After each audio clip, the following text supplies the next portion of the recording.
What's the second point about? It's our company's focus on process and efficiency. Everyone knows we have 1.4 billion people in China. The US has over 300 million people, but our per capita GDP is about 1/10 of theirs, except for purchasing power evaluation. Gaps can be smaller. In fact, gap is large. Besides our technology and dominance of US dollar, our internal efficiency is worse than theirs.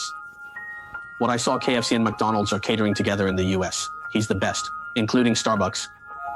The best in our country is joint catering. One is the local enterprise of Shenzhen Noodle King. Another is Haidilao, a renowned eatery.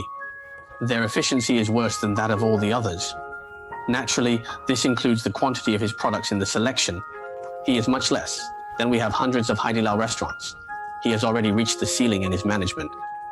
But KFC, McDonald's, they all have thousands of homes. Efficiency is quite good. What to depend on? Relies on his process management. Just rely on his efficiency. In management and efficiency, it's your company. To grow and strengthen, a foundation is needed. We must be aware. In the company, process is implemented for efficiency. For example, our OA is a 5-in-1 office. Then we use the Bluebell software. Also the best in China use Ding Ding. Feishu will be used below. Use this information to connect it.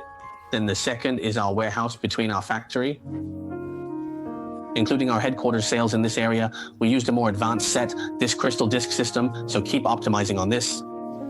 Made small functional improvements. This can also enhance efficiency. Essentially, we achieved the smooth flow of people, workflow freight cash, including subsequent bill, all combined into one key company's modernization process efficiency, specific manifestation US company.